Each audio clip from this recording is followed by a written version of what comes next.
તલોદના ખેતરમાં વીજ વાયર તૂટતા ઘઉંમાં ખેતરમાં આગ લાગી। ખેતરમાં વીજ વાયર તૂટતા ઘઉંનો પાક બળીને રાખ થઈ જતા ખેડૂતોને રાતા પાણીએ રોવાનો વારો આવ્યો। ખેડૂત જોડેથી મળતી માહિતી મુજબ અગાઉ વારંવાર વાયર બદલવા માટે જાણ કરેલ હોવા છતાં જીબીના અધિકારી કે કર્મચારીઓ ઘોર નિંદ્રામાં રહીને ખેડૂતની રજૂઆતમાં ધ્યાન આપેલ નહીં, જેને પગલે આજે ખેડૂતના પાકેલા ઘઉં બળીને રાખ થઈ જતા ખેડૂત પટેલ બાબુભાઈ ફતેભાઈને લાખો રૂપિયાનું નુકસાન વેઠવાનો વારો આવ્યો। તો ઉપરોક્ત બાબતોની જાણ થતાં પ્રમુખ મહેશભાઈ ચાવડા,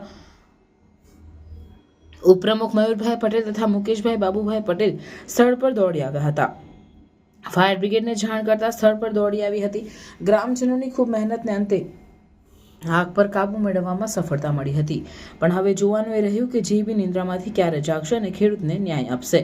સ્ટોરી દિલીપ પરમાર, તલોદ, સાબરકાંઠા। મારું નામ પટેલ બાબુભાઈ ફતાભાઈ। જીબીમાં 8 થી 10 વખત વારંવાર રજૂઆત કરવા છતાં કોઈ પણ કમ્પ્લેનનું સોલ્વ થતી નહીં। લાપરવાહીના લીધે આજે 1.5 થી 2 વીઘા ઘઉં એકદમ સળગી ગયા, પણ આજ સુધી 1.5-2 કલાક થયા પણ હજુ સુધી કોઈ જીબીનો કોઈ અધિકારી આવવા તૈયાર નથી। ખેડૂતને છેલ્લા 3-4 મહિનાથી મહેનત કરી, હાથમાં આવેલો કોડિયો ટૂંકમાં છીનવાઈ ગયો। આવી લાપરવાહી તો આ ગામમાં લગભગ 10 થી 15 જગ્યાએ આ રીતના તાર લબડેલા જ રહેશે અને આ રીતના ઘઉં બળવાની શક્યતાઓ છે। જે તે પણ જવાબદારી રહેશે એ જી બોર્ડની રહેશે।